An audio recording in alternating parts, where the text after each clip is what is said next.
Her family sold her as infertile, but a billionaire got her pregnant in just 3 days. She thought her life was over the night her own father auctioned her off like she was nothing. But when a powerful stranger stood up in that crowd, everything changed. He didn't want to own her. He wanted to save her. Only, no one expected what came next, because just days later, the woman everyone called barren collapsed, and the doctor said she was pregnant. Now the town is whispering, the press is hunting, and the man who rescued her could lose everything. But there's something they don't know, a secret buried in his past that ties them together in ways neither of them could imagine. Was it fate, or something divine? And when love itself becomes a miracle, how far will they go to protect it? Tell me in the comments where you're watching from right now, and if this story speaks to you, make sure you hit subscribe so you don't miss the next one. The humid summer air hung heavy over Green Hollow's town square, where strings of twinkling lights cast a deceptively cheerful glow over the gathering crowd.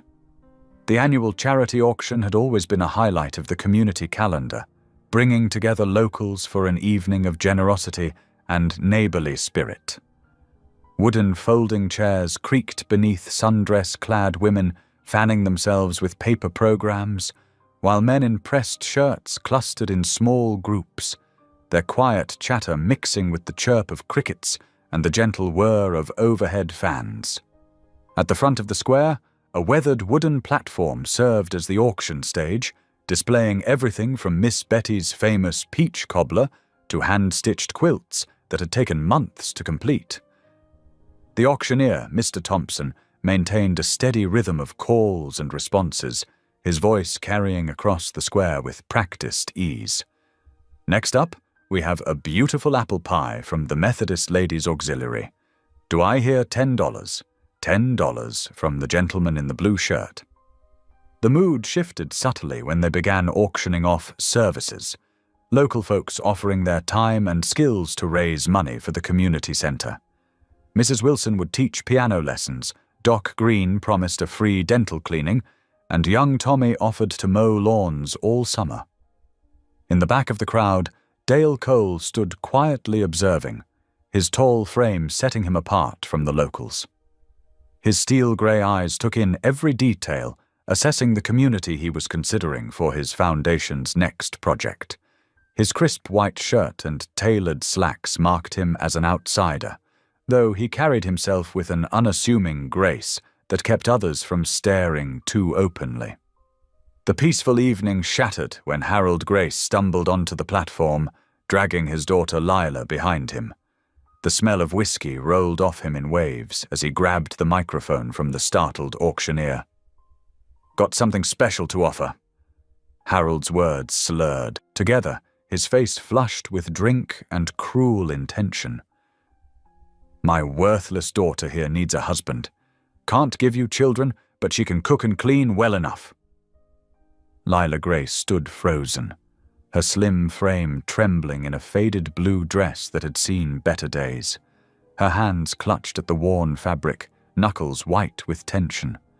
The warm evening air suddenly felt suffocating as hundreds of eyes turned toward her, some pitying, others gleaming with malicious entertainment. "That's the infertile one," someone whispered, the words carrying clearly in the shocked silence. "Poor thing can't have babies." More whispers rippled through the crowd. "Harold's girl. The one whose husband left. Such a shame." Dale Cole felt his jaw tighten as he watched the scene unfold. In his years of philanthropy work, he'd witnessed many forms of human cruelty, but this public humiliation of a vulnerable woman struck him particularly hard. Something in her quiet dignity, even as she stood trembling before the crowd, resonated deeply with him. The auctioneer, Mr. Thompson, cleared his throat uncomfortably. "Now, Mr. Grace, this isn't really appropriate." $5, called out a voice from the crowd, followed by scattered laughter. 10, another added, turning the moment into some sort of twisted entertainment. Dale moved forward through the crowd, his presence creating a ripple effect as people instinctively stepped aside. He reached the front just as tears began to slip down Lila's cheeks, though she remained eerily silent, head bowed in shame. $10,000! Dale's voice cut through the chaos, deep and firm. The crowd fell silent, all eyes turning to the stranger in their midst. Harold Grace's mouth fell open, the cruel amusement on his face replaced by shock. "What did you say?" $10,000. Dale repeated, meeting Lila's eyes for the first time. They were a soft brown, filled with confusion and fear, but also a flicker of something else. Hope, perhaps, or recognition of safety being offered. "You can't be serious," the auctioneer stammered, but Dale was already pulling out his checkbook. "I am entirely serious." He wrote the check with steady hands, his signature flowing across the paper with practiced ease. "And with this payment, Miss Grace is free to make her own choices." He turned to Lila, his voice softening. "You're free now." The crowd began to disperse, murmuring among themselves about the strange turn of events. Harold Grace snatched the check from the auctioneer's hands and stumbled away, leaving his daughter standing alone on the platform. Dale approached carefully, removing his suit jacket as he noticed her shivering despite the warm evening. "May I?" he asked gently, holding out the jacket. Lila nodded almost imperceptibly, allowing him to drape the jacket over her shoulders. It engulfed her small frame, but she clutched it close, finding comfort in its warmth and the lingering scent of clean cologne.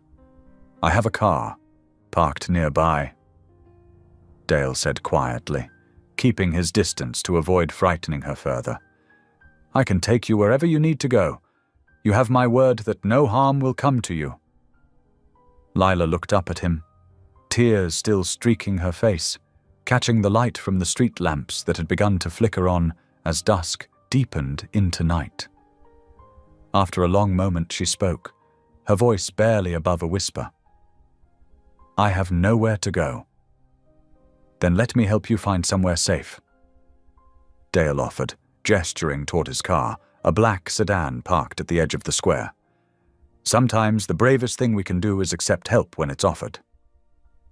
Lila glanced back at the town square, at the familiar faces that had watched her humiliation without intervention, at the only home she'd ever known that had become a prison of judgment and cruel whispers. Finally, she nodded, following Dale to his car. As they drove away from Green Hollow, the road winding toward the mountain passes, Lila remained silent, occasionally wiping away tears that continued to fall. The purr of the engine and the gentle whoosh of the air conditioning filled the quiet space between them. Dale didn't push for conversation, understanding that sometimes silence was the kindest gift you could offer someone who'd been through trauma. The town's lights faded behind them, replaced by the silver glow of a rising moon and the scattered diamonds of stars appearing in the darkening sky. The humid summer air gave way to cooler mountain breezes as they climbed higher into the rolling hills, leaving behind the scene of Layla's public shame and carrying her toward an uncertain but potentially brighter future. Dale kept his eyes on the winding road, but he was acutely aware of the woman beside him, wrapped in his jacket, carrying the weight of years of judgment and cruelty on her shoulders. He'd seen that same look of wounded dignity in others he'd helped through his foundation work. People who'd been beaten down by life, but somehow maintained a spark of resilience. Something about Lila Grace's quiet strength called to him, reminding him of his own journey through grief and loss. The mountain road stretched before them, each curve taking them further from Green Hollow and its suffocating small-town cruelty. Neither spoke as they drove into the gathering night, but the silence between them was filled with unspoken understanding and the first tentative threads of trust.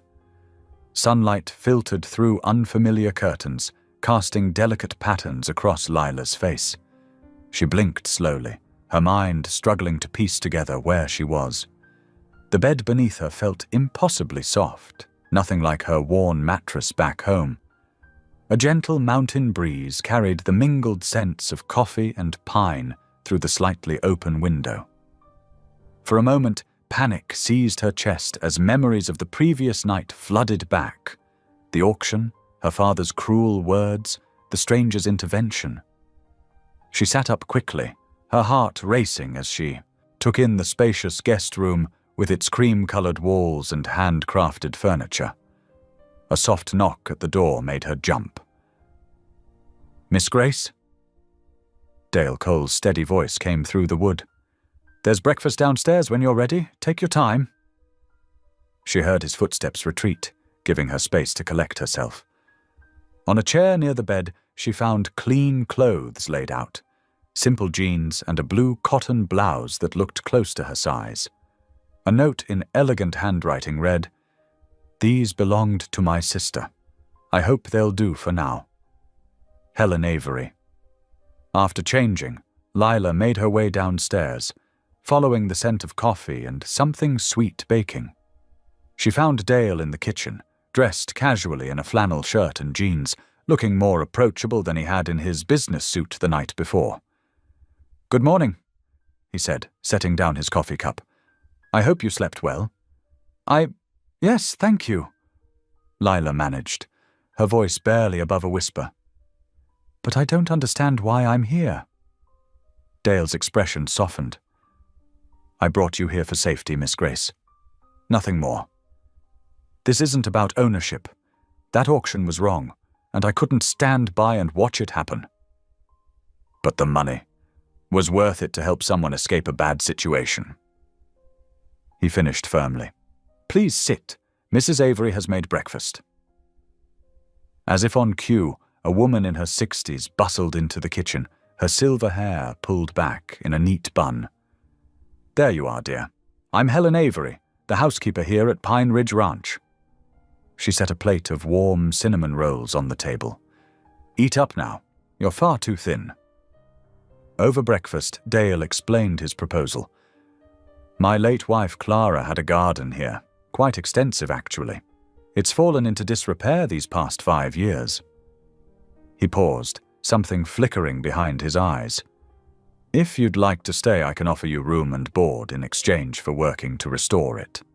I know something about gardens," Lila offered hesitantly. "I used to help at the church nursery." "Perfect." Dale nodded. "Would you like to see it?" After breakfast, Dale led her on a tour of the property. Pine Ridge Ranch sprawled across the mountainside, a masterpiece of natural beauty and thoughtful development. They passed paddocks where horses grazed peacefully, their coats gleaming in the morning sun. Fields of wildflowers stretched towards the horizon, painting the landscape in vibrant purples and yellows. "This is all yours?" Lila asked, amazed by the scope of it. "It's been in my family for generations," Dale explained, "though I've added some things over the years." They crested a small hill, and Lila gasped softly. A small chapel stood in a clearing, its white walls gleaming against the backdrop of pine trees. Sunlight streamed through stained glass windows, casting rainbow shadows on the ground. "I built this after Clara passed," Dale said quietly. "She always wanted a place of worship up here." The garden lay behind the main house, once clearly a masterpiece of landscape design, now overtaken by weeds and untamed growth. But beneath the wilderness, Lila could see the bones of something beautiful. Rose bushes fought their way toward the sun, their few blooms defiant against the chaos. "It's still alive," she murmured, kneeling to touch a rose petal. "All of it. It just needs care." Dale watched her, something unreadable in his expression. "Then it's in good hands." Mrs. Avery provided Lila with gardening tools and gloves, and she spent the day slowly beginning to reclaim the garden from wilderness.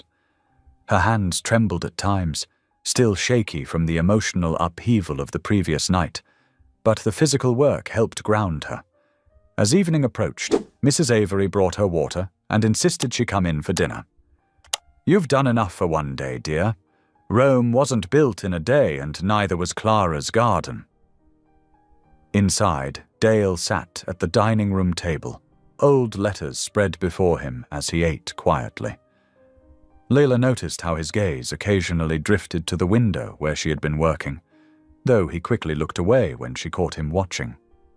After dinner, Lila found herself walking the grounds in the growing dusk. Dale had provided a lantern, its warm light creating a small circle of visibility in the gathering darkness. She made her way to the chapel, drawn to its peaceful presence. Inside, moonlight filtered through the stained glass, creating ethereal patterns on the simple wooden pews. Lila sank to her knees, overwhelmed by the events that had brought her here. "I know it's been a while," she whispered into the silence. "I'm not even sure if you're listening anymore, but thank you for sending help when I needed it most." Her voice broke slightly. "Even if I don't understand why." Later, as she prepared for bed, she found Dale in the hallway. "Mr. Cole," she called softly, "I wanted to thank you for everything." He turned, his face half in shadow. "Just helping someone who needed a way out," he said simply. Then, more gently, "Get some rest, Miss Grace. Tomorrow is another day." In her room, Lila stood at the window, looking out at the moonlit mountains. The scent of pine still lingered in the air, mixed now with the earthiness of the garden soil on her hands. For the first time in years, she felt something unfamiliar stirring in her heart. Not quite hope, but perhaps its distant cousin. Far above, stars scattered across the Colorado sky like diamonds on velvet, silent witnesses to the beginning of her new life at Pine Ridge Ranch. The morning sun painted the mountains in shades of gold as Lila made her way to the chicken coop. Her steps were hesitant at first. She'd never worked with farm animals before, but Mrs. Avery had shown her the ropes the previous evening. "Good morning, ladies," she called softly to the hens, who clucked and shuffled as she scattered their feed. The simple task brought an unexpected smile to her face. These creatures didn't care about her past or her failures. They just wanted their breakfast. After finishing with the chickens, Lila headed to the stables. The horses were intimidating with their massive size, but Mrs. Avery's steady presence made the work less daunting. "They can sense fear," Mrs. Avery explained, demonstrating how to brush a chestnut mare. "But they can also sense kindness. Just be gentle and confident." She handed Lila the brush, watching as she tentatively stroked the horse's neck. From his spot on the wraparound porch, Dale observed their interaction. He noticed how Lila's shoulders, usually hunched as if expecting a blow, gradually relaxed as she worked with the animals. Her movements became more assured, her smile appearing more frequently. The garden took up most of her time.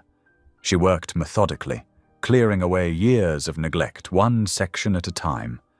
Sometimes she'd pause to examine a particular flower or herb, her fingers tracing the leaves with obvious fascination. During lunch on the second day, Dale found himself lingering at the kitchen table longer than usual.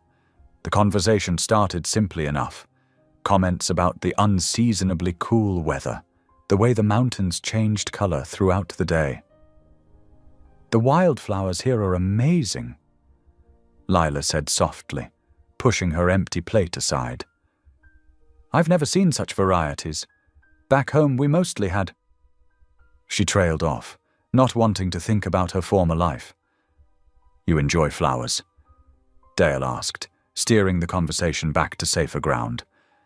A slight blush colored her cheeks. "I used to sketch them, actually. Nothing professional, just... it helped me feel peaceful." Dale's expression shifted slightly, something flickering behind his eyes. Without a word, he stood and left the room. Lila's heart sank, thinking she'd somehow offended him, but he returned moments later carrying a leather-bound book. "Clara, my wife.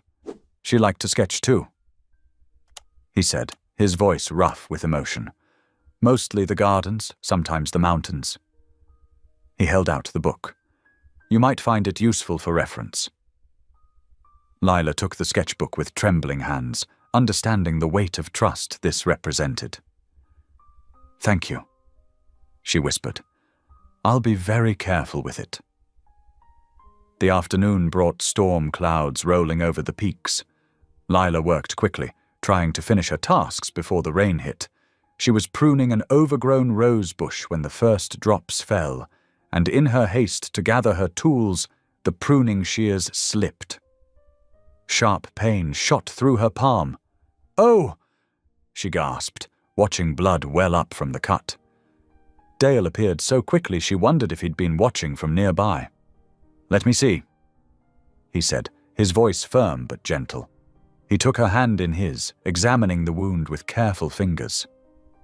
"It's nothing," Lila protested weakly, but Dale was already leading her to the kitchen. He sat her down and retrieved a first aid kit, cleaning the cut with practiced efficiency. "Not too deep," he murmured, applying antiseptic. "But it needs attention." His hands were warm and steady as he wrapped the bandage. Lila found herself studying his face, the sharp line of his jaw, the slight grey at his temples, the concentrated focus in his eyes. When those eyes suddenly met hers, she felt heat rush to her face. For a moment, neither moved. Something electric seemed to crackle in the air between them, more intense than the approaching storm. Then Lila pulled her hand back, mumbling thanks as she hurried from the kitchen. The rain fell harder now, drumming against the windows. Lila retreated to her room, her bandaged hand pressed against her chest, trying to calm her racing heart. She couldn't shake the memory of Dale's touch, so gentle it almost hurt more than the cut itself. Out on the porch, Dale stood watching the storm roll across the valley. Lightning flickered in the distance, followed by soft rumbles of thunder. The rain created a curtain of silver, blurring the mountains into watercolor shapes. "You'd have liked her, Clara," he whispered into the gathering dusk. The words felt strange on his tongue. He hadn't spoken to his wife's memory in months, but something about Lila's presence in the garden, her careful handling of Clara's sketchbook, her quiet determination to heal what was broken, seemed to bridge the gap between past and present. Thunder rolled again, closer now, echoing through the valley like nature's reply. Dale stayed on the porch, letting the cool mist touch his face, watching as darkness settled over the ranch, and the rain continued to fall. Behind him, warm light spilled from the kitchen windows, and he could hear Mrs. Avery humming as she prepared dinner. Somewhere upstairs, Lila was probably looking through Clara's sketches, her injured hand carefully bandaged, unaware of how her presence was slowly changing the rhythm of this place that had been frozen in grief for so long. Another peal of thunder swept through the valley, gentler this time, like a lullaby sung by the mountains themselves. The morning sun crept over the mountain peaks, bringing with it a brisk wind that carried the scent of pine and wild sage. Lila stood in the garden, her boots covered in fresh soil, holding packets of flower seeds in her hands. The air was so clear up here, it made everything seem sharper, more vivid. She carefully created furrows in the rich earth, remembering Mrs. Avery's instructions about proper depth and spacing. As she dropped tiny seeds into the dark soil, a small smile tugged at the corners of her mouth, the first real smile she'd felt in longer than she could remember. Inside the house, Dale paced his office, phone pressed to his ear. "Jim, I understand the concerns, but my personal life isn't relevant to the community center project." "Dale, you brought a woman across state lines after buying her at an auction," his assistant said, voice crackling through the speaker. "The local papers are starting to ask questions. The optics look bad, and you know it." Dale's jaw tightened. "She needed help. I provided it. End of story. Should we at least release a statement? Maybe have her return to— No. Dale cut him off firmly. She stays as long as she wants to. Handle the press however you need to, but that's not negotiable. He ended the call and stood at his window, watching Lila work in the garden below. After a simple lunch of sandwiches and fresh lemonade, Dale found Lila near the barn, watching the horses graze in the paddock. She didn't startle when he approached. She was getting used to his presence now. "They're beautiful," she said softly, resting her arms on the fence. "I've never been this close to horses before." Dale studied her profile, noting how the mountain air had brought color to her cheeks. "Would you like to learn to ride?" Lila turned to him, surprise evident in her eyes. "Oh, I don't know if I could." "Everyone starts somewhere," he said. "I have a gentle mare who'd be perfect for a beginner." She bit her lip, considering, then nodded slowly. "Okay, I'd like that." Dale led her into the barn, showing her how to approach the horses, how to offer her hand palm up for them to sniff. He demonstrated proper grooming techniques and helped her saddle Maple, a calm chestnut mare with kind eyes. "Put your left foot in the stirrup," Dale instructed, standing close as Lila attempted to mount. "Push up with your right leg and swing it over." After a few awkward tries, Lila found herself seated in the saddle, gripping the reins tightly. "I'm so high up." She laughed nervously, the sound carrying across the paddock. Dale's lips curved into a smile, the first Lila had seen from him. "You're doing fine. Just relax your shoulders. Maple knows what she's doing." They spent the next hour walking slow circles in the paddock, Dale leading Maple on a lead rope, while Lila gradually grew more comfortable in the saddle. By the time the sun began to set, painting the sky in brilliant oranges and pinks, Lila was feeling more confident. "That's enough for today," Dale said, helping her dismount. Her legs were shaky from the unfamiliar exercise, and she stumbled slightly as she landed. Dale's hands steadied her shoulders, the touch brief but warm. They led the horses back to the barn together, the sunset casting long shadows across the ground. As they finished putting away the tack, a truck pulled up to the house, Dr. Morgan, right on time for Dale's monthly checkup. The doctor was a friendly man in his 60s, with silver hair and wire-rimmed glasses. After examining Dale's old injury from a fall during ranch work years ago, he noticed Lila hovering nearby. "You must be the young lady Mrs. Avery mentioned," he said kindly. "How are you finding ranch life?" "It's different," Lila answered. "But good." Dr. Morgan's experienced eyes noted her pale complexion and the dark circles under her eyes. "Make sure you're eating enough iron-rich foods," he advised.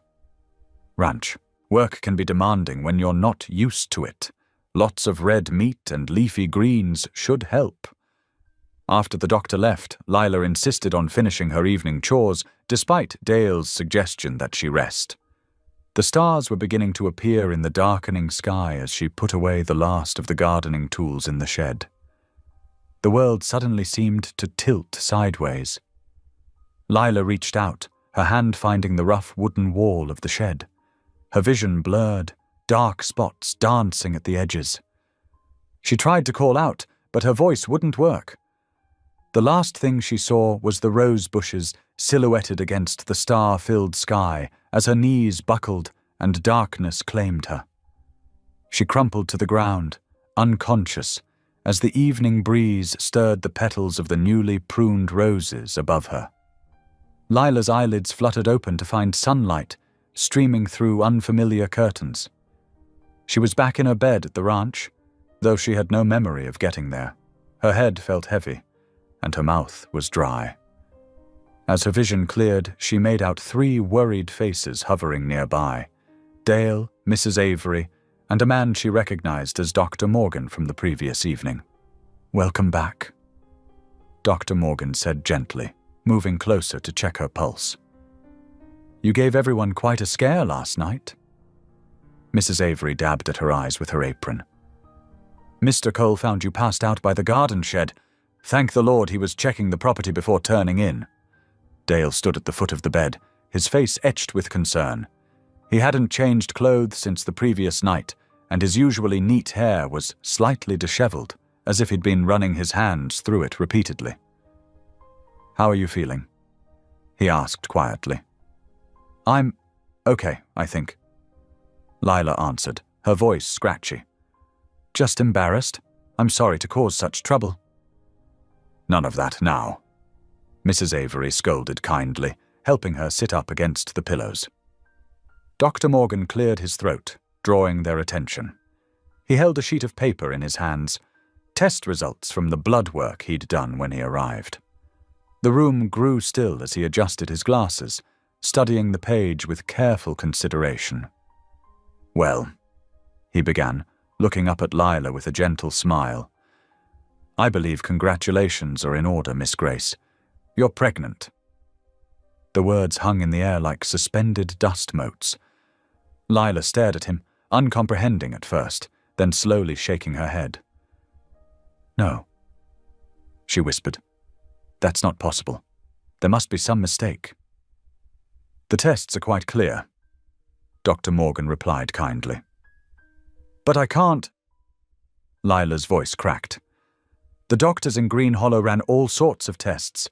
They said I could never— They were absolutely certain I was infertile." Dale had gone completely still, his hands gripping the footboard of the bed. His eyes held a look of wonder tinged with something deeper, as if long-dormant faith was stirring in his soul. "Medicine isn't always absolute," Dr. Morgan explained. "Sometimes the human body surprises us, and sometimes—" he smiled warmly— "miracles happen." Mrs. Avery squeezed Lila's hand. "The Lord works in mysterious ways, dear." After answering their questions about prenatal care and scheduling a follow-up appointment, Dr. Morgan took his leave. Mrs. Avery bustled off to prepare some tea, leaving Dale and Lila alone in the sunlit room. Tears began rolling down Lila's cheeks. "This has to be some cruel mistake," she whispered. "How can I possibly? After all this time? Why now?"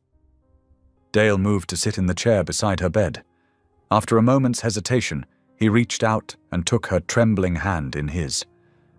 "Maybe it's not a mistake," he said quietly. "Maybe it's mercy." Lila looked at their joined hands, then up at his face. His eyes held a warmth she hadn't seen before, as if the news had melted something frozen inside him. The day passed in a haze. Mrs. Avery kept Lila in bed despite her protests, bringing up light meals and herbal tea. By evening, Lila felt strong enough to move downstairs. She found Dale in the living room, where he had built a fire against the evening chill. He looked up as she entered, immediately rising to help her to the comfortable armchair nearest the fireplace. They sat in companionable silence, watching the flames dance and listening to the logs pop and crackle. Dale's thoughts drifted to Clara, remembering how she'd loved sitting by this very fireplace, dreaming of the children they'd never had time to have. Now, watching Lila lost in her own thoughts, he felt a strange sense of rightness, as if some divine hand was gently turning the pages to a new chapter. Lila stared into the flames, one hand resting unconsciously on her stomach. Everything she'd believed about herself, every cruel word thrown at her about being broken or worthless, was being challenged by the tiny life growing inside her. "I don't understand why this is happening," she whispered, her voice barely audible above the fire's soft roar. Dale turned to look at her, his face softened by the firelight. "Sometimes miracles don't need reasons." Outside the window, the first snowflakes of an unseasonable storm began to fall, white against the darkening sky. They watched them drift past the window, each lost in their own thoughts about the changes this miracle would bring to their lives.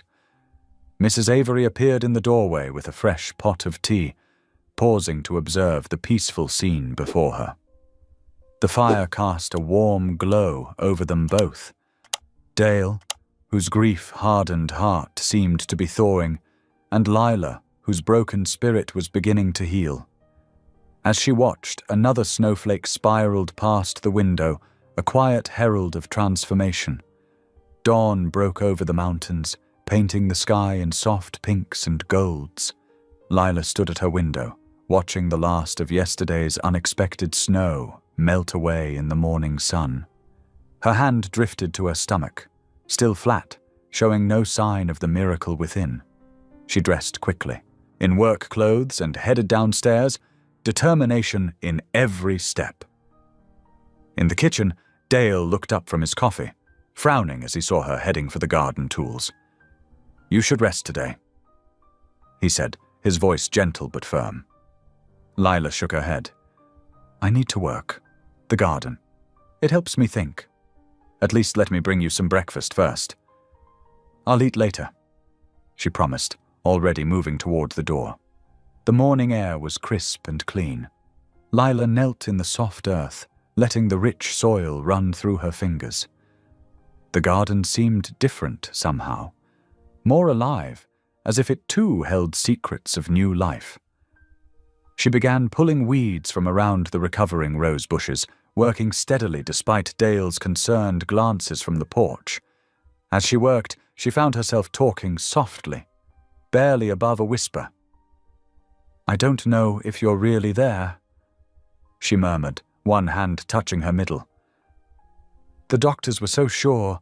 I'm afraid to believe in you yet." The sun climbed higher, warming her shoulders as she moved between the flower beds. She planted new seeds in the freshly turned earth, each one a tiny act of faith. At noon, the screen door creaked. Dale appeared carrying a tray with 2 bowls of steaming soup and thick slices of bread. Without a word, he settled beside her on the wooden garden bench. "Mrs. Avery's vegetable soup," he said, passing her a bowl. "She says you need to keep up your strength." Lila accepted it gratefully, realizing how hungry she'd grown. They ate in comfortable silence for a while, watching butterflies dance among the flowers. "Tell me about your wife," Lila said suddenly, surprising herself with her boldness. Dale was quiet for so long she thought he wouldn't answer. Then he spoke, his voice soft with memory. "Clara loved this garden. She'd spend hours out here, talking to the plants like old friends." He smiled faintly. She believed everything deserved a chance to grow, no matter how unlikely it seemed. "What happened to her?" "Cancer, 5 years ago." His hands tightened around his bowl. "It happened so fast. One day she was planting spring bulbs, the next—" He trailed off, looking into the distance. Lila touched his arm gently. "I'm sorry." Dale nodded, then turned to her. "What about you? Will you tell me about home?" Lila's fingers twisted in her lap. "There's not much to tell. After the doctors said I couldn't have children, everything changed. My husband left. My family." She swallowed hard. "They said I was being punished for something, that I wasn't worthy of God's blessing." "That's not true," Dale said firmly. "I stopped going to church, stopped praying. What was the point?" She blinked back tears.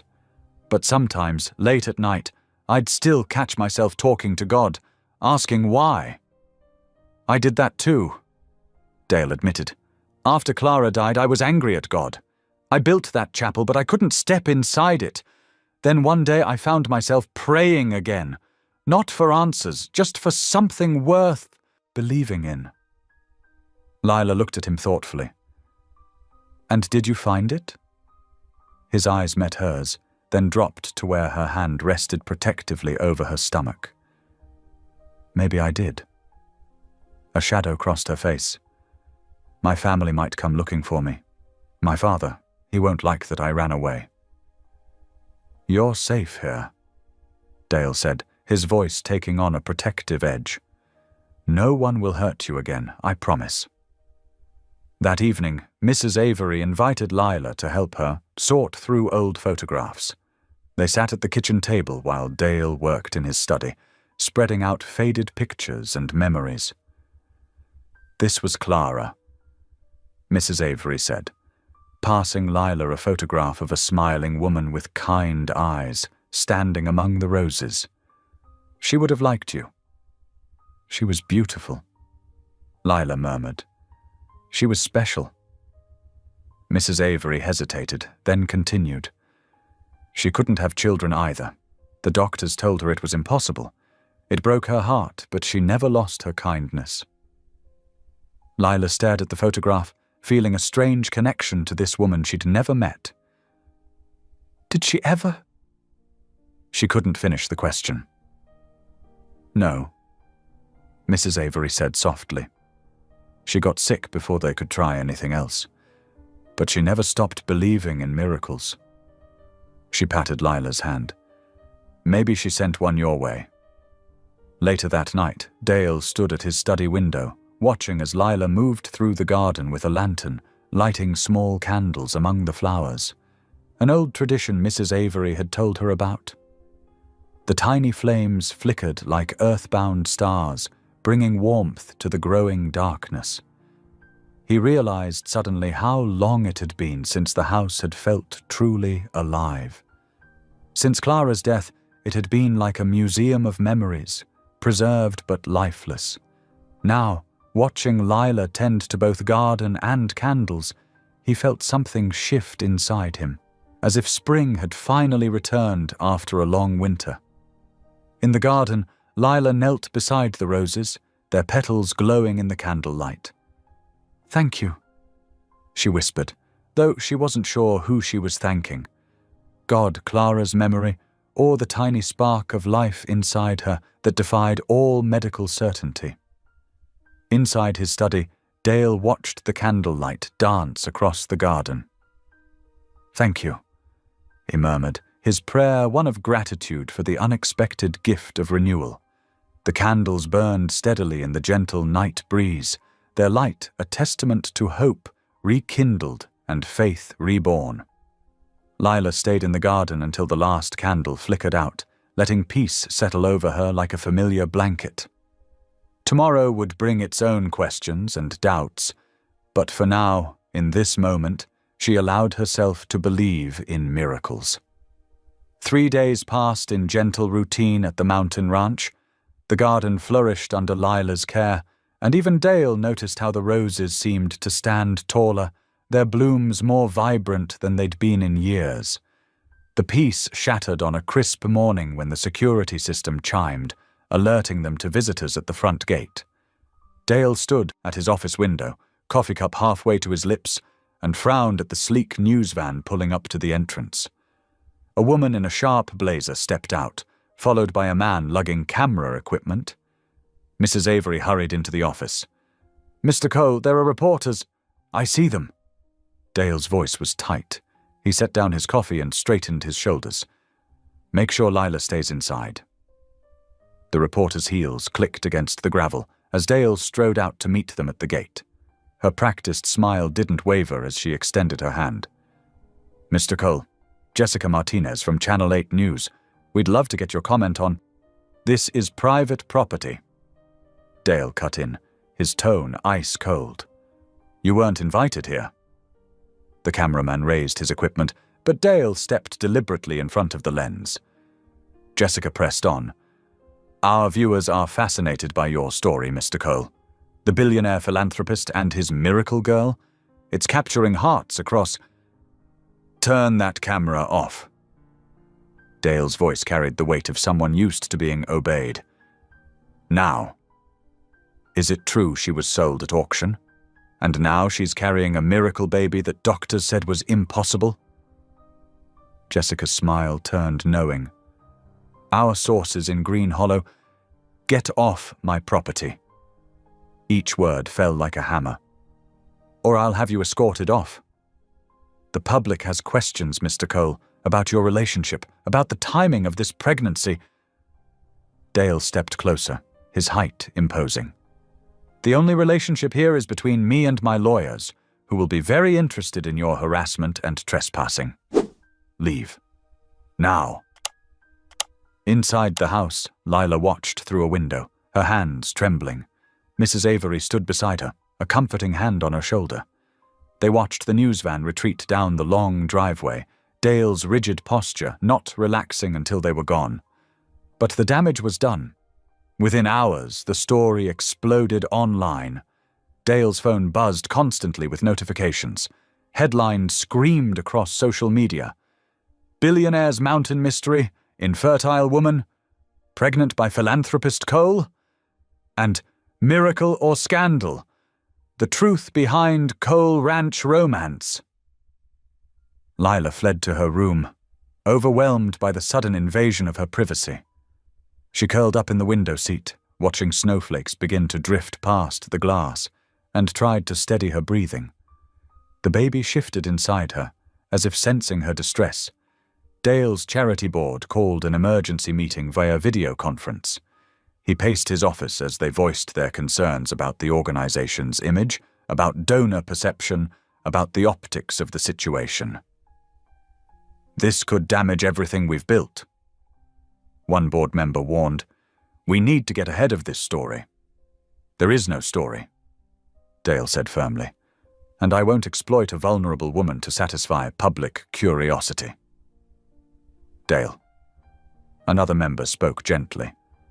"Perhaps if we released a simple statement explaining—" "No statements, no explanations. This isn't up for discussion." Hum ended the call, rubbing his temples. Evening settled over the ranch like a heavy blanket. Dale knocked softly on Lila's door, carrying a tray with tea and soup. "May I come in?" She sat cross-legged on the bed, looking small and lost. "I'm sorry," she whispered. "I've caused so much trouble." Dale set the tray down and sat beside her. "You haven't caused anything. I'm the one who should apologize. I never meant to drag you into this circus." "What if they're right?" Her voice cracked. "What if I'm just being used again? Not by you, but by life or fate or—" She trailed off, wiping her eyes. "Look at me," Dale said quietly. When she met his gaze, he continued, "I will protect your name and your privacy at any cost.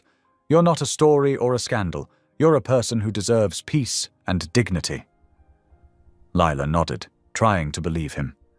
"I just don't understand why people can't leave us alone." "Because they've forgotten how to respect miracles," he said simply. "They'd rather turn them into entertainment." Mrs. Avery convinced them both to come down for dinner, insisting they needed proper food and warmth. They sat at the kitchen table while she served homemade stew, the atmosphere gradually softening as they ate. Suddenly, Lila gasped, her spoon clattering against her bowl. Her hand flew to her stomach, eyes wide with wonder and fear. "What's wrong?" Dale was instantly alert, half rising from his chair. "The baby," she breathed. It kicked." Tears spilled down her cheeks as she felt it again, stronger this time. Dale stood frozen, unable to find words. This moment made it all real in a way nothing else had. Not the test results, not the morning sickness, not even the gentle curve of her growing belly. There was a living child, moving and strong, despite every doctor who'd said it was impossible. Without thinking, he knelt beside her chair. Lila took his hand and placed it where the baby kicked again. The touch was like a jolt of electricity through both of them. "You're stronger than anyone I've ever met," he said softly, his voice rough with emotion. Lila's free hand covered his where it rested on her stomach. Through the kitchen window, they could see snow beginning to fall in earnest now, big flakes dancing in the porch light. The world outside might buzz with speculation and judgment, but here in this moment, there was only wonder and a fragile, growing hope. They stayed like that, connected by the miracle beneath their joined hands, while Mrs. Avery quietly wiped her own tears and pretended to be very busy with the dishes. The baby kicked again, as if saying hello, and Lila's laugh was both joyful and frightened. "I never thought I'd feel this," she whispered. "I'd given up hoping." Dale squeezed her hand gently. "Sometimes hope finds us anyway." The snow fell steadily outside, wrapping the ranch in hushed white peace, while inside, two hearts beat in time with a third, smaller one that defied all odds to exist. Morning light filtered through the frost-covered windows of Dale's study, where a team of lawyers in crisp suits had assembled around his massive oak desk. Papers rustled as they reviewed drafted statements, their faces tight with professional concern. "Mr. Cole," began the lead attorney, adjusting his wire-rimmed glasses, "we've prepared several options for public response. The most strategic approach would be to establish clear separation between yourself and Miss Grace."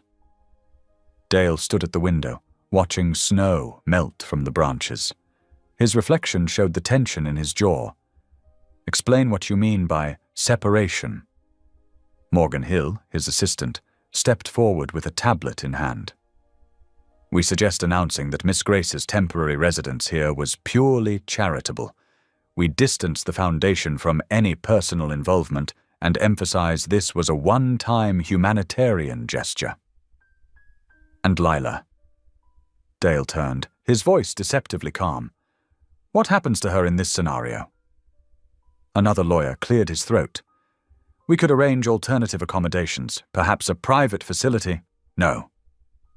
The word fell like a stone in still water. Morgan's heels clicked on the hardwood as she approached Dale. "Be reasonable. The Foundation's reputation is at stake. Donors are already expressing concerns about scandal. Your work with underprivileged communities could suffer. The Foundation exists to help people in need." Dale said. "Lila needed help. How does abandoning her now serve our mission?" "This is different," Morgan insisted. "The public perception, then it's not a foundation worth saving." Dale's voice carried the quiet authority that had built his empire. "If we can't stand behind one vulnerable woman, then every charitable act we've ever done is just for show." In the hallway outside, Lila stood frozen, one hand pressed against the wall for support, the other cradling her belly. She'd come to bring Dale his morning coffee, a small gesture of gratitude that had become habit. Now each word struck her heart like tiny arrows. Morgan's voice rose with frustration. "You're risking everything you've built, years of work, millions in donations, thousands of people helped, all because of one woman?" "No," Dale replied. "Because of what's right." He walked to the door, effectively ending the discussion. "If anyone wants to resign over this, I'll accept with no hard feelings, but I won't abandon someone who needs protection just to please donors." The lawyers gathered their papers, exchanging glances. Morgan remained behind as others filed out, her face flushed with emotion. "Dale, please, think about Clara. What would she say about all this?" Dale's expression softened slightly. "Clara would have opened our home to Lila without hesitation. You knew her, Morgan. You know I'm right." Lila slipped away before the door opened, hurrying through the house with tears blurring her vision. The baby kicked, as if trying to comfort her. She found herself in the garden, among the sleeping roses she'd tended, where fresh snow blanketed everything in pristine white. The storm returned that evening, wind howling through the mountain passes like a wild thing. Layla couldn't rest, her mind churning with guilt and gratitude. Around midnight, she wrapped herself in a warm shawl and made her way to the small chapel Dale had built in memory of Clara. The chapel stood apart from the main house, its wooden walls glowing softly in the storm. Inside, the air held the sweet scent of pine and beeswax. Lila struck a match with trembling fingers, lighting a single candle on the altar. Its flame danced in the darkness, casting shadows on the simple cross above. "I don't know how to pray anymore," she whispered to the empty chapel. "But I know I can't stay and destroy everything he's built." "You're not destroying anything." Dale's voice came from the doorway, making her start. "You're bringing it back to life." He stepped inside, brushing snow from his coat. The wind rattled the windows as he moved to stand beside her at the altar. "I heard what they said," Lila admitted. "What Morgan said. They're right. I'm nothing but trouble for you." "No." Dale's voice was firm but gentle. "You're a reminder of why I started the foundation in the first place. To help people. Real people, not just statistics for donors." Lila turned to face him, candlelight flickering across her features. "I want to leave before I ruin your life.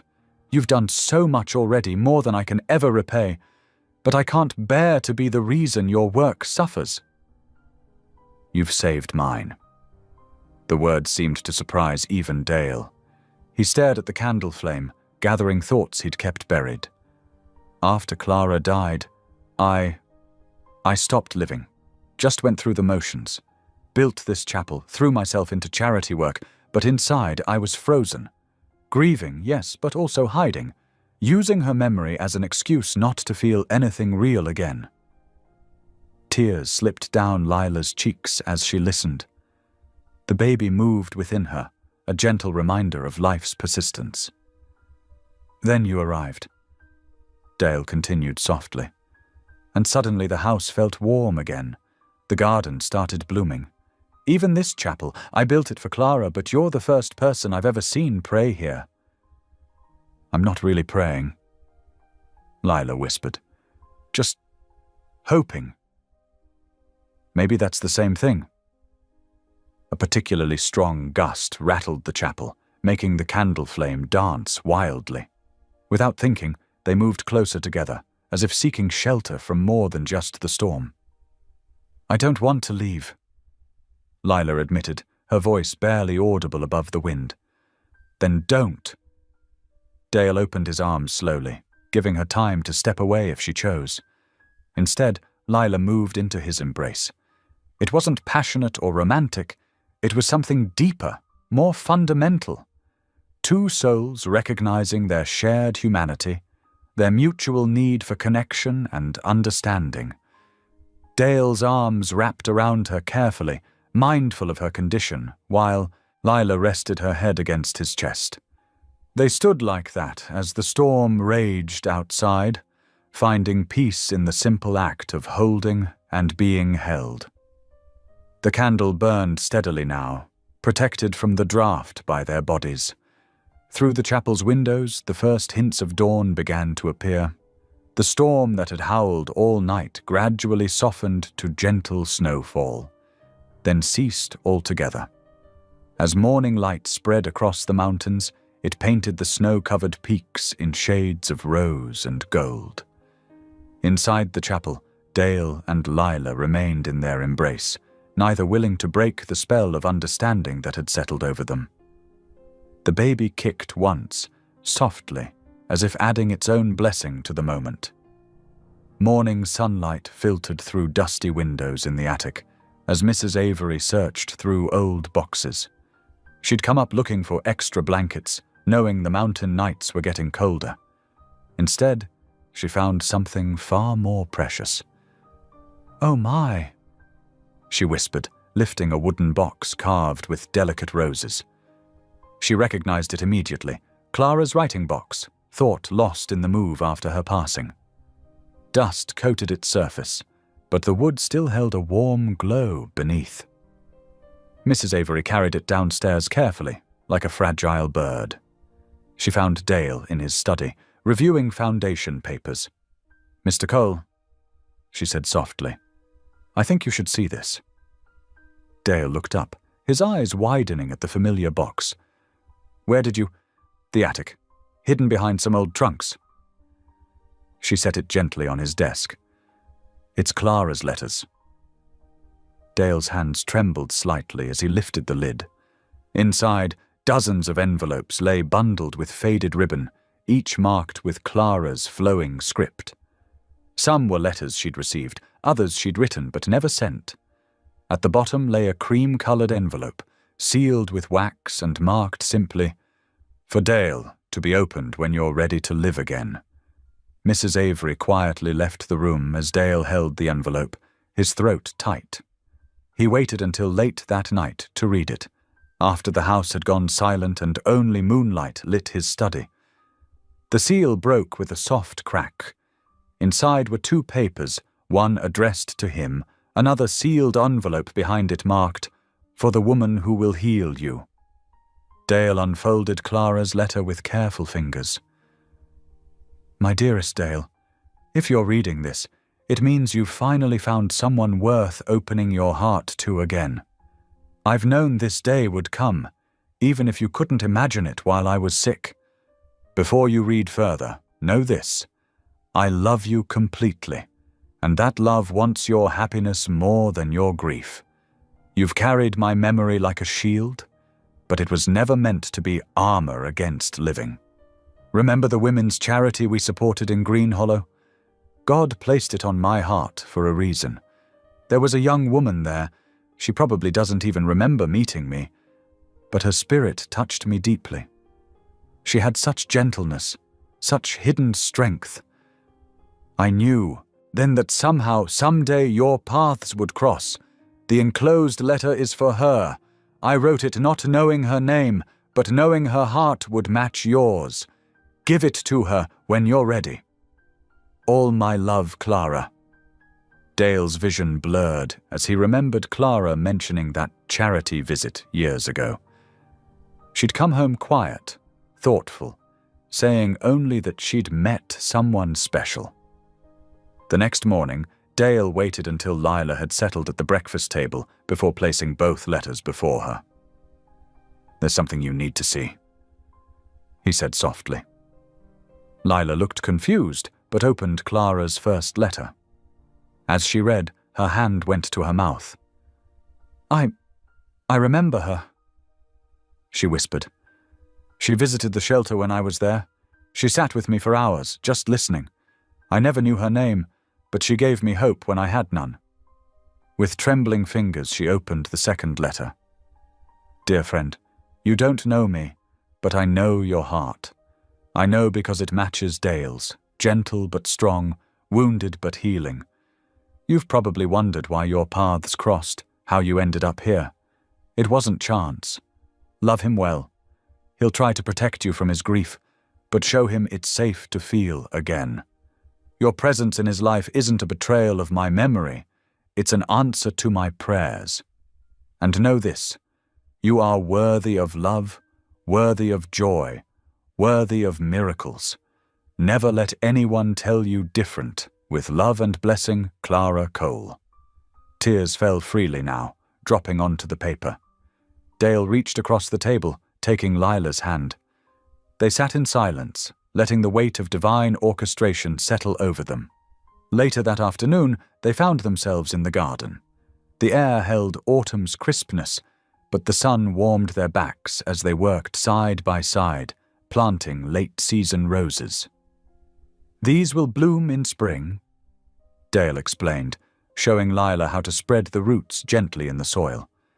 Clara loved the yellow ones best. "They'll be beautiful," Lila said softly.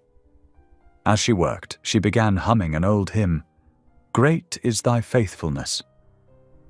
The melody floated on the mountain air, peaceful and sure. To her surprise, Dale's deep voice joined in quietly on the chorus. Their voices blended in the ancient words of trust and providence. For a moment, everything felt right with the world. Then Lila gasped, doubling over. Sharp pain shot through her abdomen. "Something's wrong," she whispered, clutching her belly. Dale was at her side instantly, helping her stand. "I'm calling Dr. Matthews right now." The next hours passed in a blur of worry. The doctor arrived quickly, his face grave as he examined Lila. Finally, he pulled Dale aside in the hallway. "The pregnancy is at risk," he said quietly. "Her blood pressure is too high, and there are signs of early labor. She needs complete bed rest, no gardening, no physical activity at all. The next 48 hours are critical. Dale's jaw tightened. What are her chances? If she rests completely, good. But any stress could trigger complications. She needs peace and quiet. After the doctor left, Dale sat beside Lila's bed. She lay still, one hand resting protectively over her belly. "I'm sorry," she whispered. "I should have been more careful." "Shh," Dale soothed. "Just rest now. That's all that matters." The night deepened around them. From her bed, Lila could see the chapel through her window, its cross silvered by moonlight. Her lips moved in silent prayer. In his study, Dale knelt for the first time since Clara died, his heart raw with fear and hope. "Please," he whispered to the quiet room, "please let them both be all right." Outside, the mountain night held its breath, waiting. Dawn crept over the mountains with leaden skies, bringing a bone-deep chill that matched the heavy silence inside the ranch house. The grandfather clock in the hallway ticked away the slow morning hours as Dale sat motionless beside Lila's bed, watching her restless sleep. Dark circles shadowed his eyes. He hadn't left her side all night. Lila's face was pale against the white pillowcase, her brow furrowing occasionally as she shifted in discomfort. One hand stayed protectively curved over her belly, even in sleep. Dale watched that hand, remembering another bedside vigil, another precious life slipping away despite his desperate prayers. The same fear that had gripped him during Clara's final days now wrapped icy fingers around his heart. He'd sworn to protect Lila, but instead she lay here, her pregnancy at risk. The media circus he'd brought to her doorstep, the stress of their growing connection, it was all his fault. Mrs. Avery entered quietly with fresh water and tea. She studied Dale's rigid posture, the distance already growing in his eyes. "Don't you dare," she whispered fiercely, keeping her voice low to avoid waking Lila. "Don't you dare shut down again." "I'm not," Dale replied, but his voice was hollow. "I watched you do this with Clara," Mrs. Avery pressed, "pulling away when she needed you most, thinking you were being strong. That's not strength, Dale Cole. That's fear wearing a brave mask." "This is different," he said, still not looking at her. "Clara was already dying. Lila and her baby still have a chance, if I remove the source of their stress." "And you think you're the source?" Mrs. Avery shook her head sadly. "The only stress that girl feels is worrying she's not good enough, that she doesn't deserve happiness. Are you going to prove her right?"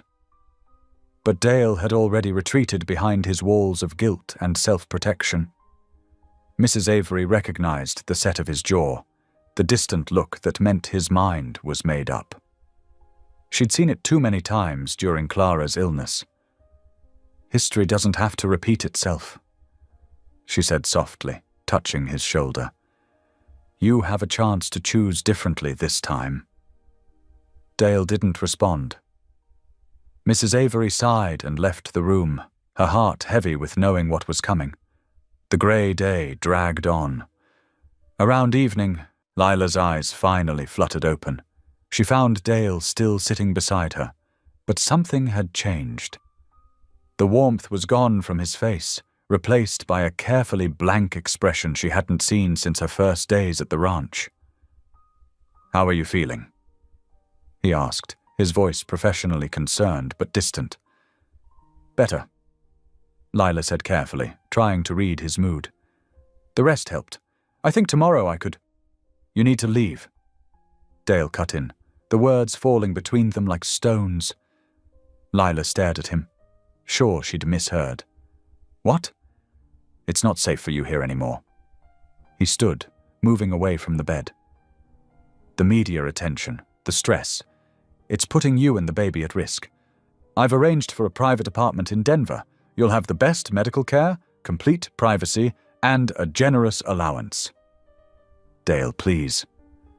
Lila struggled to sit up, her heart pounding. "Don't do this. Don't push me away." "I'm not pushing you away. I'm protecting you. His voice was maddeningly calm, reasonable. "The doctor said stress could kill your baby. I'm removing the stress." "You're not stress to me." Tears spilled down Lila's cheeks. "Your safety, your hope. Please, after everything, Clara's letters, the connection we've found, perhaps I read too much into coincidence?" Dale said coldly, "This arrangement was always meant to be temporary. It's time to end it before anyone else gets hurt." Lila felt the words like physical blows. She searched his face for any crack in the mask, any sign of the man who'd held her hand just yesterday as they planted roses. But there was nothing. He'd vanished behind walls she couldn't breach. "If that's what you want," she whispered finally, her voice breaking. "The car will be ready at 9 tomorrow morning," Dale said, already moving towards the door. "Mrs. Avery will help you pack." He left without looking back. Lila curled into herself, one hand pressed to her mouth to hold back sobs that might bring him running back, not out of love, but duty. She'd rather have his absence than his pity. True to his word, a sleek black car waited in the driveway the next morning. Lila stood in the weak sunlight, a small suitcase at her feet. She wore the same faded dress she'd arrived in, though Mrs. Avery had tried to press newer clothes on her. But Lila refused to take anything more than she'd brought. Dale wasn't there to say goodbye. Mrs. Avery hugged her fiercely, whispering, "He's being a fool. Give him time to realize it." But Lila shook her head. "Promise me something. Take care of him. And the roses we planted, when they bloom in spring, tell him." She stopped, swallowing hard. "Just take care of him." "God be with you, child," Mrs. Avery said softly, touching Lila's cheek. Lila climbed into the car without looking back at the house. As they drove away, she pressed her forehead to the cool window, watching the mountains fade into the distance. "I won't come back," she whispered, a promise to herself and the child within her. "We'll find our own way." The days that followed passed in a blur of headlines. Dale's assistant handled damage control, but the tabloids were merciless. "Billionaire abandons pregnant charity case" splashed across every newsstand. Cole Foundation heir cuts ties with miracle mother. Green Hollow woman left in cold. Dale saw none of it. He retreated into isolation, speaking only when business required it. The ranch grew silent again, the warmth and life Lila had brought fading like a dream. One evening, exactly a week after she'd left, Dale sat alone at the massive dining room table. Snow fell endlessly outside the windows, thick flakes swirling in the darkness. His gaze fixed on Lila's empty chair, remembering how she'd sat there just days ago, her quiet laugh filling the room as Mrs. Avery told stories about Dale's childhood mishaps with horses. The table seemed to stretch endlessly now, a wooden sea of solitude. His plate sat untouched, food growing cold. In the kitchen, Mrs. Avery clattered dishes with pointed aggression, her disapproval loud in every bang of pots and pans. But Dale sat motionless, locked in his self-imposed prison of protection and fear, as the snow fell and fell and fell. 3 weeks crawled by like molasses in winter. Dale threw himself into foundation work with desperate intensity, starting before dawn and working late into the night. The endless meetings and phone calls couldn't drown out the silence of the ranch, but they helped numb the ache. His assistant placed a fresh stack of newspapers on his desk each morning. He ignored them all, knowing the headlines would only twist the knife deeper. But he couldn't escape the whispers that followed him through charity events and board meetings. His reputation was in tatters. Major donors were pulling out. The foundation's future hung by a thread. Dale didn't care. Every night he'd stand at his office window, staring at the garden where the rose bushes waited dormant under snow. Sometimes he thought he saw Lila there, kneeling in the dirt with her quiet smile. But it was only shadows playing tricks in the moonlight. Mrs. Avery maintained a chilly politeness, serving his meals with pressed lips and disapproving eyes. She'd stopped trying to engage him in conversation after the first week, when he'd snapped at her gentle suggestion that he call Lila just to check on her.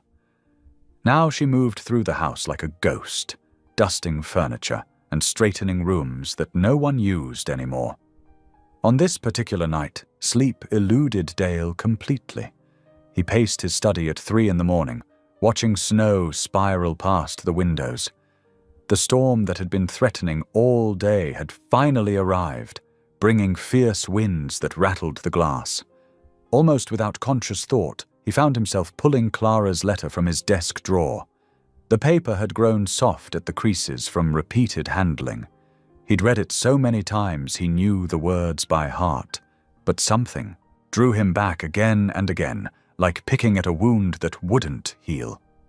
"My dearest Dale." Clara's familiar handwriting flowed across the page. "If you're reading this, then the miracle I've been praying for has finally arrived. You found someone who makes you feel again, and it terrifies you. I know you too well, my love. You're already building those walls, aren't you? Turning grief into armor, convinced that loving again somehow betrays my memory." Dale's hands trembled.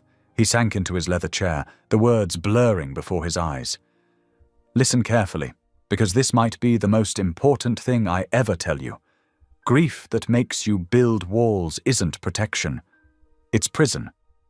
And love, real love, will tear those walls down every time. When the next miracle comes, and it will come, Dale, don't run from it. Don't let fear of loss keep you from living. That would be the only way to truly betray what we had." A sound caught in his throat, not quite a sob, not quite a laugh. Clara had always seen right through him, even from beyond the grave. "The woman reading this now," the letter continued, "whoever she is, she's not a replacement for me. She's her own miracle, with her own purpose in your life. Don't compare her to my memory. Don't measure her against what was. Just open your heart and—" The study door burst open with a bang. Mrs. Avery stood in the doorway, still in her nightgown, her face pale with urgency. "It's the hospital in Meadow Creek," she said, thrusting the phone at him. "Lila's in labor, too early. They're saying there are complications." The world tilted sideways. Dale grabbed the phone, his heart thundering in his chest. A harried nurse's voice crackled through the speaker. "Mr. Cole, Miss Grace asked us not to call you, but she's been in labor for 6 hours. The baby's in distress. We don't have the facilities here for premature delivery. The nearest capable hospital is in Denver, but the roads—" Dale was already moving, grabbing his coat from the rack. "How far along is she?" 32 weeks. Sir, the storm— I'm coming. Tell her I'm coming." He hung up, shoving the phone in his pocket. Mrs. Avery already held his keys and wallet. "The 4-wheel drive is gassed up," she said. "Drive careful. That storm's turning into a blizzard." Dale paused at the door, looking at his housekeeper's worried face. "Helen, pray for them." She nodded, tears in her eyes. "Already am." The bitter cold hit him like a physical blow as he stepped outside. Snow whipped sideways, the wind howling through the mountains like a living thing. The headlights of his SUV cut twin paths through the swirling white as he navigated down the long driveway. 3 hours to Meadow Creek, if the roads were clear. But they wouldn't be. Not in this storm. "Please," he whispered, gripping the steering wheel until his knuckles went white. "Please, God, don't take them both." The words felt strange in his mouth. He hadn't prayed since Clara died. But they kept coming, desperate and raw, as he guided the vehicle through the worsening storm. "I know I have no right to ask. I know I pushed away the miracle you sent. But please, please don't punish them for my mistakes. Lila deserves better. That baby deserves a chance." His headlights caught the reflective signs marking the mountain highway. The snow was getting thicker, reducing visibility to mere feet. Any sane person would turn back. But Dale pressed on, leaning forward as if he could physically push the car to go faster. "I'll do better," he promised to the howling night. "I'll tear down every wall. Just let me get to them in time. Let me make this right." The SUV crept through the blinding snow, each mile a battle against nature itself. But Dale didn't hesitate, didn't slow. Somewhere ahead in the storm, Lila needed him. And this time, he wouldn't let fear keep him from being there. Clara's words echoed in his mind. "When the next miracle comes, don't run." "I'm done running," he whispered and pressed the accelerator harder. The storm had turned the 40-minute drive into a 3-hour battle against nature. Dale's SUV finally crawled into the small parking lot of Meadow Creek Medical Clinic just before midnight. The headlights illuminated swirling sheets of snow before he cut the engine, his hands shaking from gripping the steering wheel so tightly.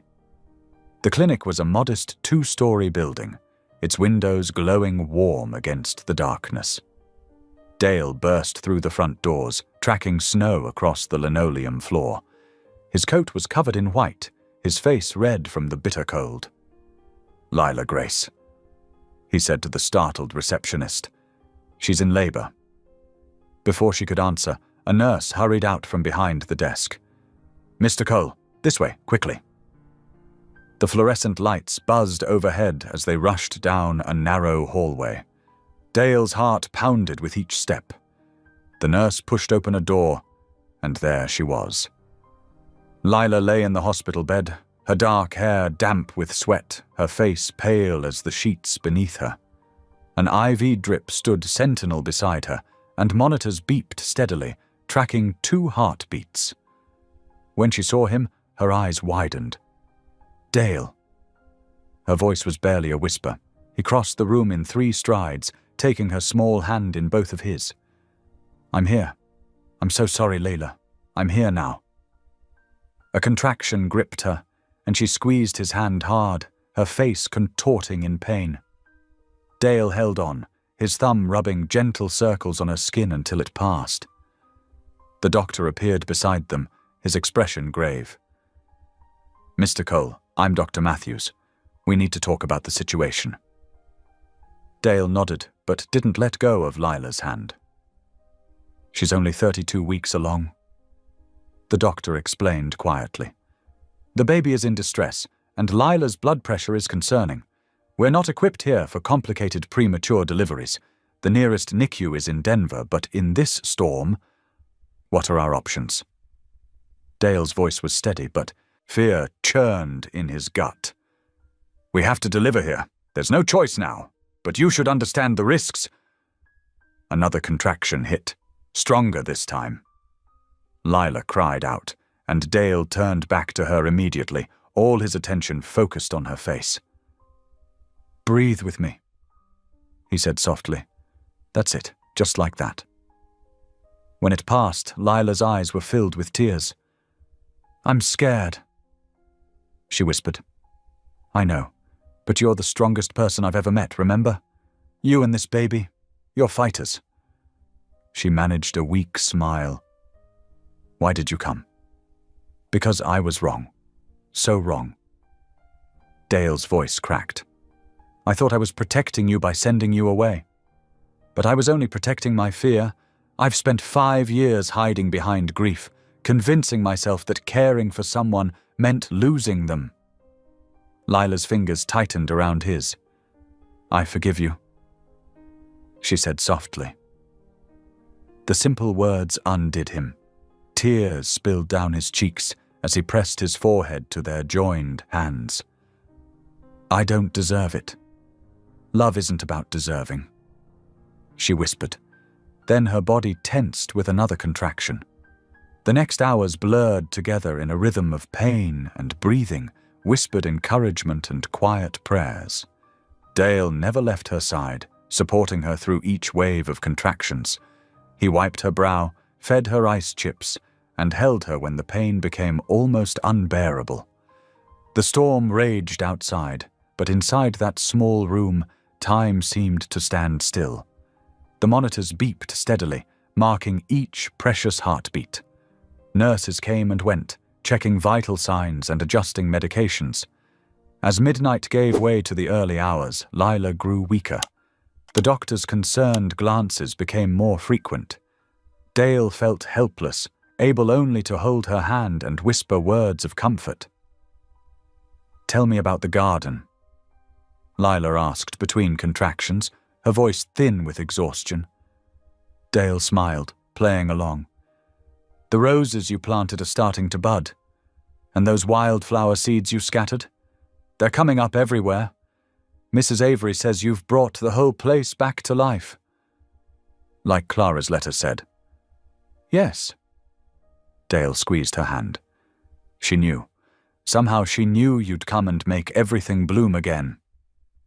A particularly strong contraction gripped her then, and the monitors began to beep more urgently. The doctor rushed in, checking readings and examining Lila quickly. "It's time," he announced. "Lila, on the next contraction, I need you to push." What followed was the hardest battle Dale had ever witnessed. Lila pushed with strength he hadn't known she possessed, her small body fighting to bring new life into the world. He supported her back, whispered encouragement, and prayed more fervently than he had in years. Finally, just as the faintest hint of dawn began to lighten the window, a new sound filled the room. The thin, angry cry of a newborn taking her first breath. "It's a girl," the doctor announced, his tired face breaking into a smile. Lila collapsed back against the pillows, sobbing with relief and joy. Dale kissed her forehead, his own tears falling freely. "She made it," he whispered. "You both did." The nurses quickly cleaned and wrapped the tiny baby, placing her on Lila's chest. Though small, her cry was strong, her tiny face scrunched up in protest at the bright world.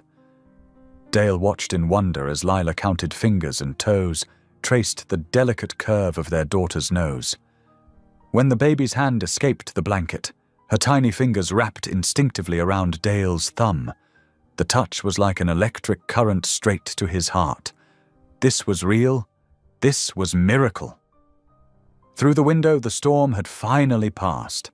The first rays of sunrise painted the snow-covered mountains in shades of pink and gold, a new day dawning for all of them. Morning sunlight streamed through the clinic window, casting a gentle glow across the small room.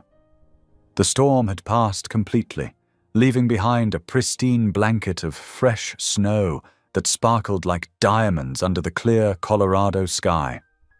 In a worn hospital chair, Dale Cole sat cradling his newborn daughter, marveling at how something so tiny could feel so significant. The baby slept peacefully in his arms, her small face relaxed in complete trust. Her tiny fingers, no bigger than matchsticks, curled against the soft blanket the nurses had wrapped her in. With each tiny breath she took, Dale felt decades of grief and loneliness melting away, replaced by a peace he hadn't experienced since before Clara's illness. "You're a miracle," he whispered to the sleeping infant. "Your mama's a miracle too." On the bed, Lila stirred slightly. She'd been sleeping for several hours after the exhausting delivery, her face peaceful despite the ordeal she'd been through. Dale watched her with tender concern, noting how the morning light softened the worry lines that had marked her face these past months. The baby made a small sound, drawing his attention back. Her eyes fluttered open, deep blue, like all newborns, and she gazed up at him with an expression that seemed impossibly wise for one so new to the world. Dale felt tears prick his eyes again. "Good morning," came Lila's soft voice from the bed. Dale looked up to find her watching them, her eyes bright with joy despite her exhaustion. "Good morning," he replied, voice rough with emotion. "Would you like to hold her?" Lila nodded, carefully adjusting herself to sit up straighter. Dale stood and gently transferred their daughter to her arms, making sure to support the baby's head just as the nurses had shown him. She's perfect, Lila whispered, tracing one finger along the baby's cheek. I still can't believe she's real. Dale sat on the edge of the bed, wrapping one arm around Lila's shoulders. She's real. You're both real. And you're both incredible. They sat in comfortable silence for a while, watching their daughter sleep. The morning sun continued its slow journey across the room, warming them in its glow. Outside, birds began their morning songs, and the sounds of the clinic starting its day filtered in faintly through the door. We should give her a name, Lila said finally, looking up at Dale. I've been thinking. So have I, Dale admitted. He squeezed her shoulder gently. What are your thoughts? Grace, Lila said softly. Because that's what she is, pure grace, a gift we never expected. Dale's heart swelled. Grace, he repeated, testing the name. It's perfect, and I was wondering if we might add Clara as her middle name. Lila's eyes filled with tears as she smiled. Grace Clara Cole. Yes, that feels right, doesn't it? Honoring both the miracle and the woman who somehow knew to bring us together. Dale pressed a kiss to Lila's temple, his own eyes wet. Clara would have loved you both so much. A nurse came in to check Lila's vitals and the baby's feeding schedule, smiling at the tender scene before her. After she left, Dale stood, suddenly feeling the need to process everything that had happened. I need to take a short walk, he said, kissing Lila's forehead. Will you be all right for a few minutes? Lila nodded, still captivated by their daughter. We'll be fine. Take your time. Dale made his way through the quiet clinic halls until he found the small chapel. It was a simple room with wooden pews and a cross on the wall, sunlight streaming through stained glass windows to create pools of colored light on the floor. He knelt in one of the front pews, bowing his head.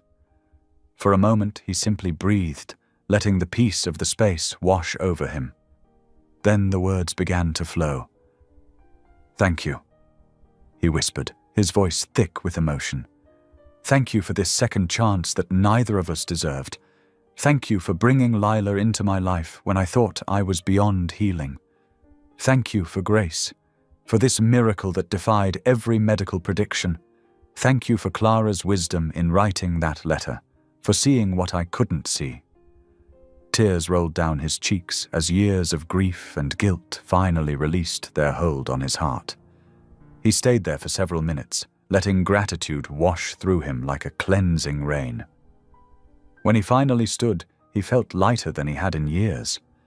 Walking back to Lila's room, he could hear her voice before he reached the door. She was sitting up in bed, humming softly to Grace, who was awake and watching her mother with rapt attention.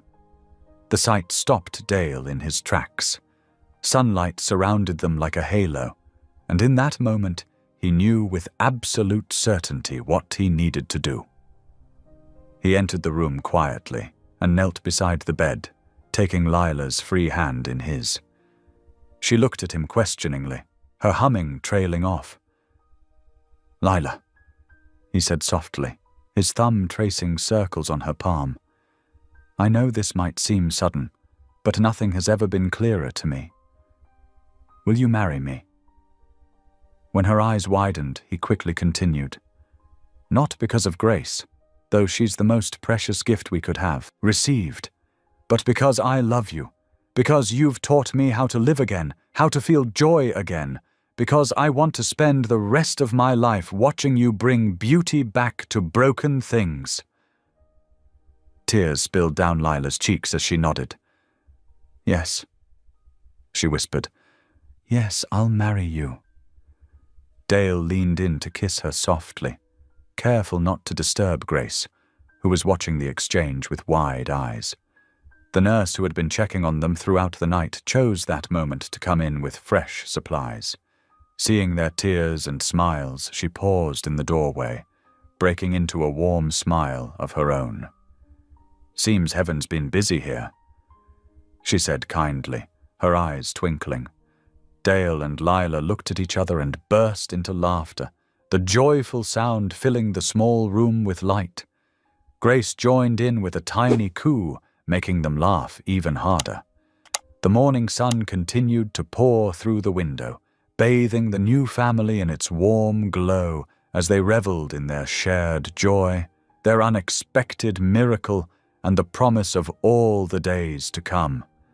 The morning dawned crisp and clear over the Colorado mountains, painting the ranch in shades of gold. Dew sparkled on the grass like scattered diamonds, and a gentle breeze carried the scent of wild roses through the air.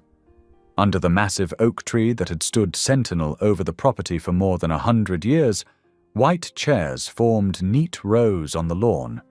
Mrs. Avery bustled about the main house, directing the setup crew with practiced efficiency while cradling baby Grace in one arm.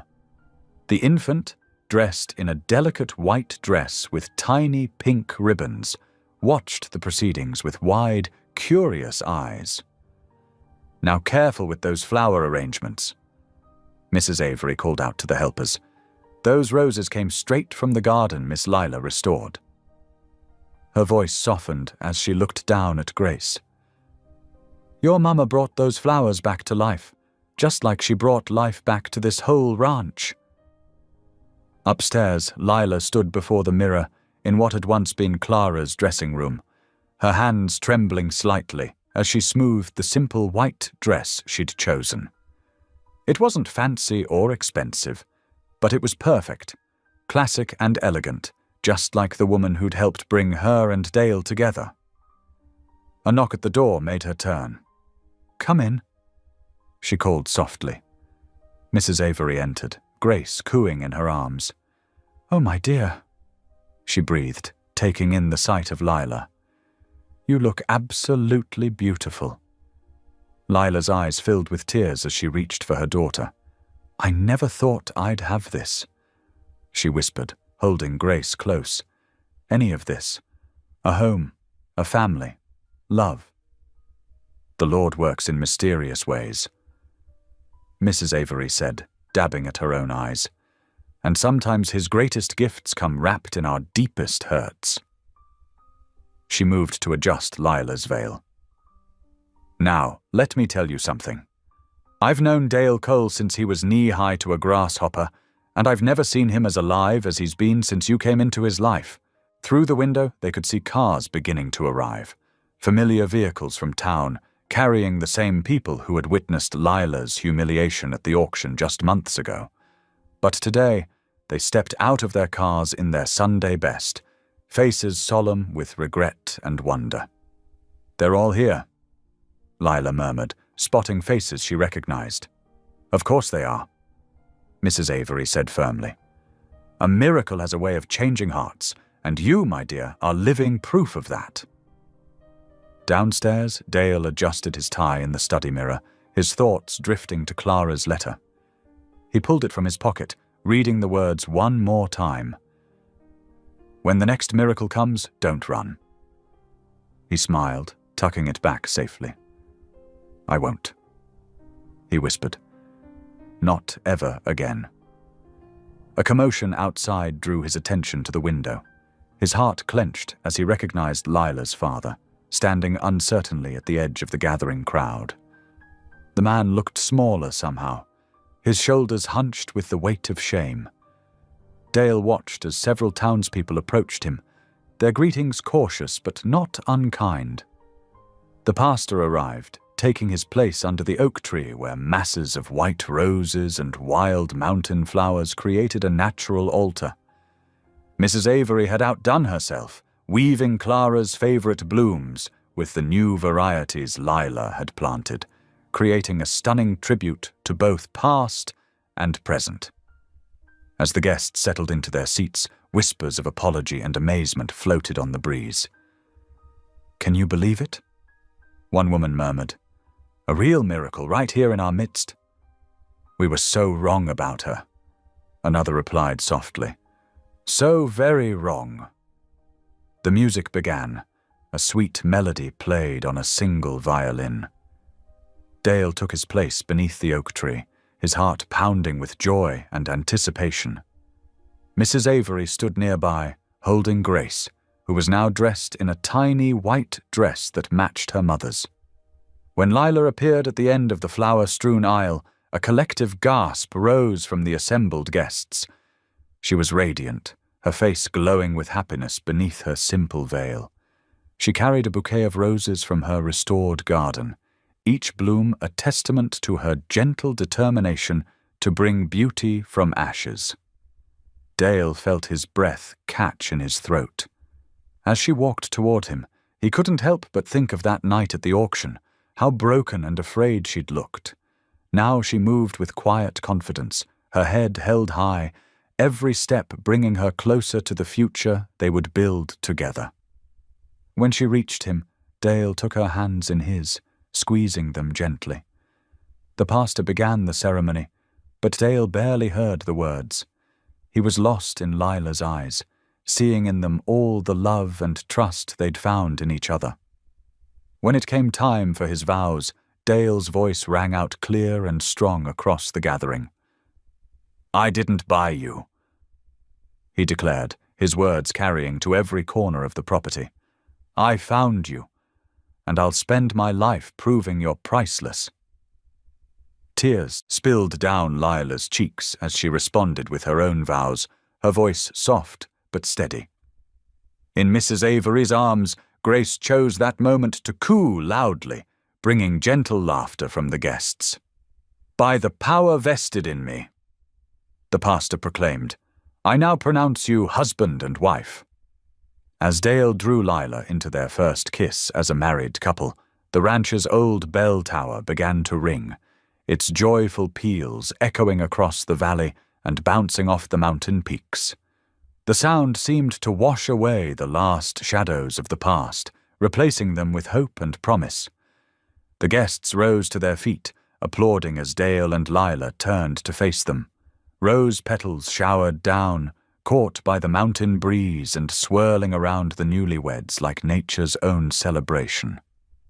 Lila looked around at the ranch, her home now, taking in the restored gardens, the majestic mountains, and the faces of the community that had once scorned her, but now celebrated her joy.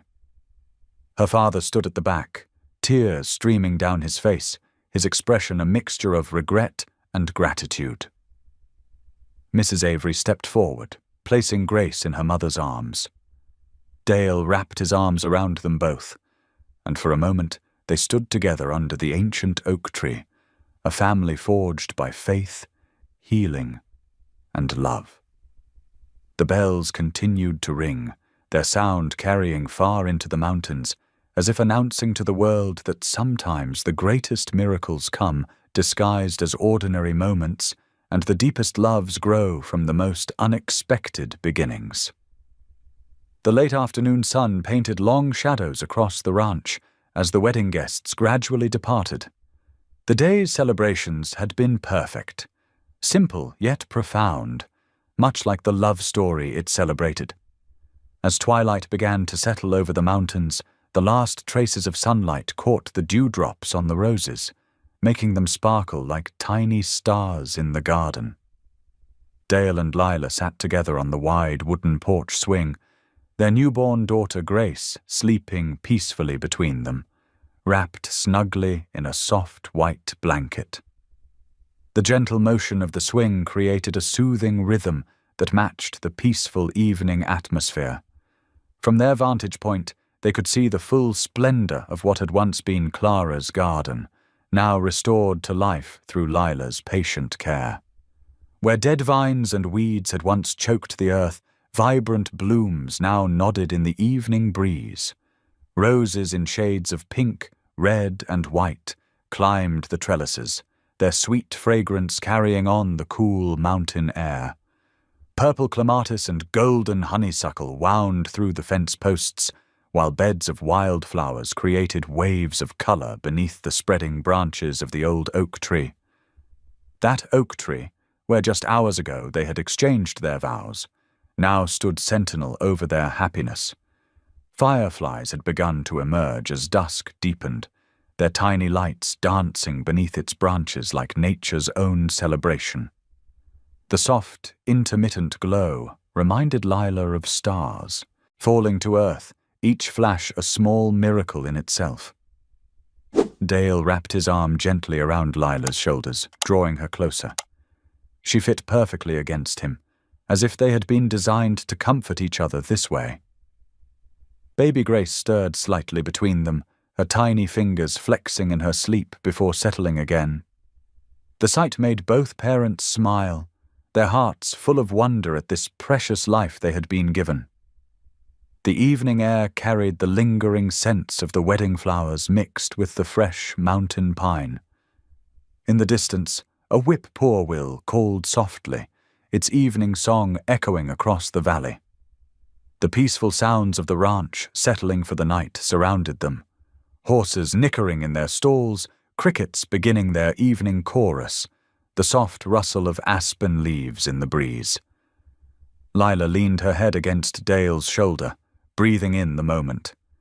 Her hand rested protectively on Grace's blanket, feeling the gentle rise and fall of their daughter's breathing. The events of the past months seemed almost dreamlike now. The auction, her arrival at the ranch, the miracle of Grace's conception, the fear and joy that had brought them to this moment. "I still don't understand why me," she whispered, her voice carrying a note of lingering amazement.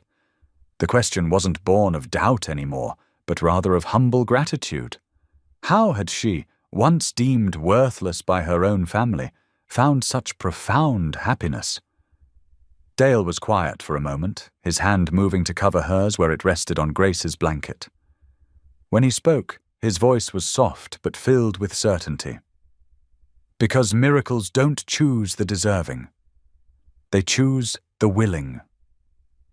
His words settled over them like a blessing.